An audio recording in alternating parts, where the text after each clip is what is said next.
A few months ago, I covered Season 2. It did not live up to my expectations, but its follow-up certainly did. Season 3 of Rapunzel's Tangled Adventure is a 2019 existential horror musical. After their closest friend betrays them, Team Rapunzel heads home to rebuild their kingdom. In the meantime, their former ally masters her moon powers for revenge. I'll be honest, I had a pretty good time. The character development is satisfying, the pacing's way better, and the music is on point. It doesn't reach the apex of Season 1, but it's got something.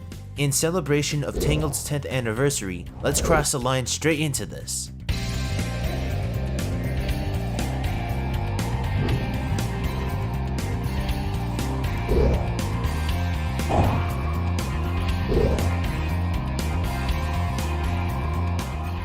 We resume with Cassandra stealing the Moonstone. She's like, Blondie, it's tragic backstory time.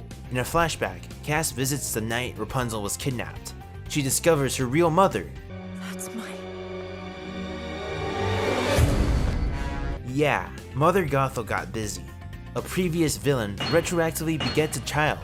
I see what inspired Rise of Skywalker. Cass betrays Rapunzel, believing Blondie took away all the love and attention she deserves. Team Blondie receives a distress call and takes a balloon trip back to Corona. You know, that balloon would have been really useful last season. Just saying. They discovered the kingdom's been captured by bandits, but surprise, Varian works for them. He's like, Guys, I'm so glad I have screen time again. but they're like, Yeah, we're gonna nuke your city. Wait, what? that's a no-go, so Raps and Varian make up, team up, and defeat the bad guys. Blondie goes goth, frees his father, and vows to rebuild the city. This premiere is a slam dunk. It's got good pacing, decent drama, and 2 bangers to boot. The best part was Varian completing his arc. He finally made his dad proud. So, what does he do now? Not much. He builds military defenses and plot convenient gizmos. Other than that, he gets nothing to do. Varian is, well, was, this show's secret weapon, and he's demoted to glorified side character. He never questions why his dad was a Brotherhood member. Oh, and no one calls him out for, I don't know, His involvement with the bandits? you know, the same people who wanted to nuke the city with his alchemy. The show may have done my boy dirty, but he's still an enjoyable presence on screen. Cassandra begets red spikes all over the kingdom, which cause people to hallucinate the worst fears. Rapunzel and Varian investigate. Varian's fear hits him, but Blondie snaps him out of it. He's like, How do you manage your fear so well? and she's like, Dude, I met Doomslayer. Isn't it obvious? Doomslayer made a pit stop at Rapunzel's dimension. He was nice enough to offer self-defense advice. You know, face her demons. She's afraid of losing Cass to the dark side, but hangs on to the hope for redemption. Blondie and Angstboy eventually destroy the Red Rocks. If only they could destroy the filler. Remember last time I said this season fixed the issue of mindless filler? Turns out, that's partially true. Season 3 strikes a better balance between important stuff and the side content. While it's still massively skippable, the filler makes an earnest attempt at developing the world. The best subplot was Eugene struggling to connect with his father Edmund. The episode did a good job with Eugene bonding and developing mutual respect for him. Eventually, Cassandra crashes Eugene's birthday party with no resistance. Yeah, you heard that right. Let's get out the first highlight. Worst military. Corona's military has gotten so much worse since the movie. I get they just barely evaded nuclear annihilation, but they just let any random person stroll in the main hall unannounced. No beefed up security, no clearance checks, nothing. No wonder the captain gave his job to Eugene. And yes, it's gotten to the point they let Eugene, a guy with minimal leadership training, command the army all by himself. Did Rapunzel spend all the taxes on art supplies? Like, I wouldn't be surprised if that were the case. Cassandra kidnaps Varian and forces him to translate some ancient incantation. If successful, she'll turn into a Sith Lord. Varian tries to dissuade her through the power of duets. The path of hate is a dangerous track. You take one step and it's hard to turn back. The path I'm on is a path paved in black. I'm taking that road and I'm not looking back. Now that I have nothing left to lose. Well, damn. This is Broadway tier stuff. Those are some really powerful vocals. Second highlight, Banger Central. While it is true that Season 3 doesn't have that many memorable songs, but what it does have is so good.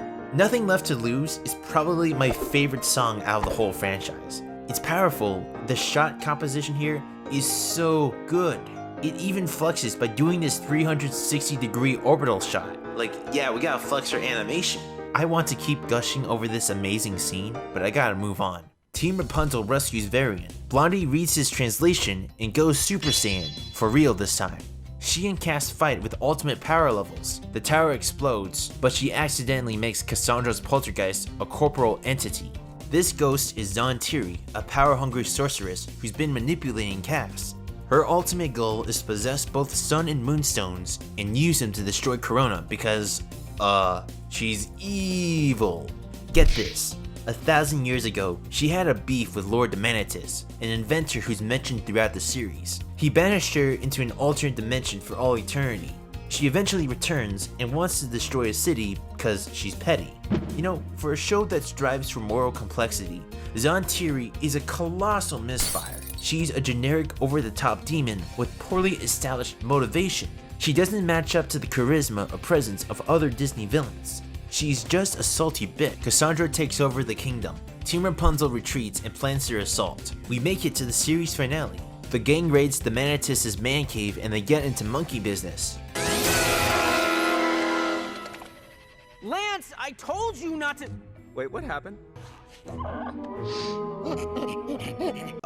What did I just watch? I'm giving my third highlight. Monkey business. We have pretty high stakes with losing the kingdom, and then there's silly junk with monkey body swaps. It deflates so much tension. Look, I'm all for comedic relief, but you have to be smart about it. The last few seasons didn't feature tonal shifts this drastic. This scene is so left field, it honestly should have been cut. The gang finds a blueprint and builds a machine that can trap Zantiri. Turns out, it's actually a portal to an alternate dimension. Like, really? We're going to Star vs. Evil territory? Speaking of that, no matter how much I complain, this finale is still miles better than Star vs. Foes conclusion. Now, I won't spoil that show's ending, other than being a huge slap in the face. It barely wraps up previous arcs, and then has the audacity to open a whole new set of questions it has zero interest in answering. Zero, zip, nada, you get nothing. I'm just relieved Tangled didn't pull any of that crap. The Coronan militia accidentally sends themselves into the LSD dimension. I mean, I like that, but just like the monkey bit, it's woefully out of place. Rapunzel and Cass fight again, in a hallway. The fight choreography here is quite lacking. It's not as tense or fun to watch as other fights on this show. We've had death matches with mechs, ancient ghosts, evil skeletons, and even a Super Saiyan Disney princess. But we get none of that here. Cass overpowers Rapunzel. Zantiri swoops in and steals both the Sun and Moonstones. She's like, Yes, I have the Infinity Stones. I'm going all Godzilla on this kingdom. Cass breaks down and apologizes for her transgressions, but Rapunzel forgives her. They get inspired by the French phrase, plus est en vous, which means there's more in you. Blondie's like, Wait a second, I got an idea. We gotta get those Infinity Stones to touch each other. They'll neutralize her. and Cass is like, Dude, that's not gonna work. I can't believe that just worked. Cass almost dies, but Blondie revives her. And just like that, the stones shoot up into space and the black rocks disappear forever. If you couldn't already tell, this climax is a bit rushed. It's no secret Season 2 had declining viewership. This is speculation, but it's likely Season 3 had to cut some corners. That explained the less complex fight scenes and the easy victory. Seriously, that Zantiri fight was way too easy. Team Rapunzel strangles her arms and makes her do patty cake. It's so flat and anticlimactic. Cassandra reunites with her adopted father and decides to live a life of her own. Rapunzel's like, Wait, dude, won't you be at my wedding? What? Sorry, I can't hear you. every side character gets their happy ending, and Eugene proposes to Rapunzel. Finally, dude! Despite the cracks, I still like Season 3. It tones down the filler and places more emphasis on character development. The soundtrack slaps, the characters are empathetic, and the story has way less downtime. Let's analyze the biggest thing of this season, Cassandra's redemption arc. The season did a good job exploring her ego and insecurities. The moment she takes that Infinity Stone, her emotions reach nuclear meltdown. She may have approval and love from her foster father, but still feels inadequate given she lives with a literal fairy tale princess. Cass's internal struggle is accepting accountability for her own actions. Zantiri exploits this weakness.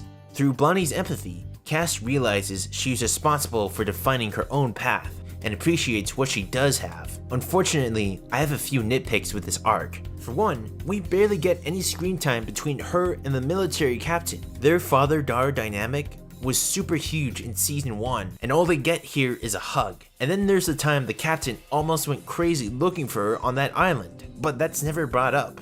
And secondly, there's a boring origin episode of Cass and Rapunzel's relationship. They compete at some Tri-Wizard tournament thing, and Cass almost splits up from Rapunzel, but doesn't. I would have condensed this story to 1 or 2 flashbacks. Tangled's 3rd season is a pretty solid follow-up.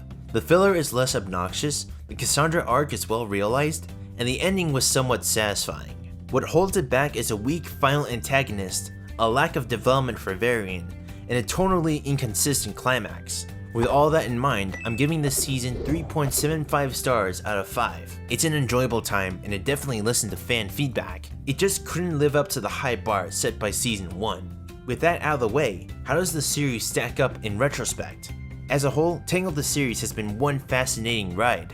It hit quite a few bumps and a lot of potholes, but the ride was worth it. It respects the original movie while expanding the lore. The art direction is gorgeous, and the soundtrack is phenomenal. But it's not without fault. Some of the filler content drags on, a few plot points are hastily concluded, and the tone can be unbalanced at times. My final score for the series is 3.5 stars out of 5. That doesn't mean it's a mediocre series. It's quality stuff, just with limitations.